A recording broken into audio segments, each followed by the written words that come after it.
En esta sesión vamos a conocer qué es una variable y los tipos que hay. Tenemos que considerar una variable como un recipiente que sirve para guardar cosas. Dependiendo de lo que queramos guardar, usaremos un recipiente u otro. Es decir, que si necesitamos almacenar un líquido, lo haremos en un vaso de cristal o de plástico, y no se nos ocurriría almacenar un líquido en una caja de cartón. Pues en las variables pasa lo mismo. Si queremos almacenar un número, usaremos variables de tipo numérico. Si queremos almacenar letras, usaremos variables de tipo carácter. Y si queremos almacenar una fecha, usaremos variables de tipo fecha. Aparte de estos tipos de datos, ABAP divide los tipos de datos en dos grupos: tipo de datos completos y tipo de datos incompletos. La diferencia es que cuando declaramos una variable de tipo completo, no tenemos que indicar la longitud de lo que puede almacenar. Ya está definido y no podemos modificarlo.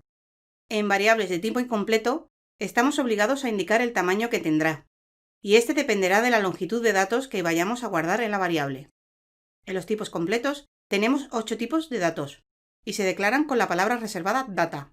A continuación, el nombre que queremos poner a la variable, después la palabra reservada type, y por último indicamos el tipo de dato que va a ser. Tipo de dato D. Se usan para almacenar fechas y tienen una longitud fija de 8 dígitos, donde los 4 primeros dígitos representan el año, los 2 siguientes representan el mes y los 2 últimos representan el día. Tipo de dato T, que se utiliza para almacenar la hora, con una longitud fija de 6 dígitos, donde los 2 primeros representan la hora, los 2 siguientes los minutos y los 2 últimos los segundos. Tipo de dato I. Se utiliza para almacenar enteros con una longitud fija de 4 bytes.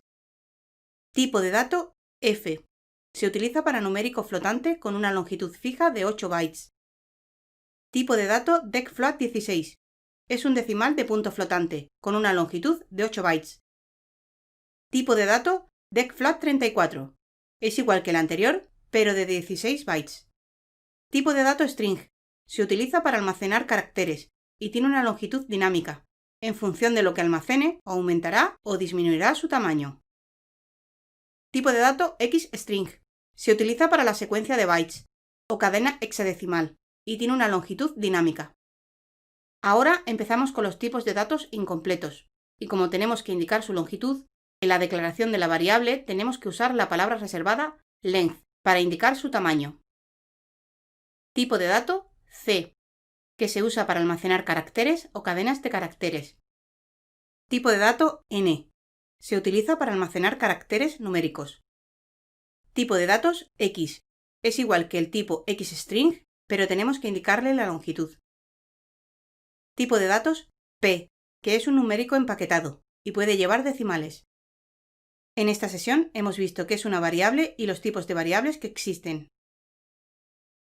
No olvides suscribirte a nuestro canal y entrar en nuestra web.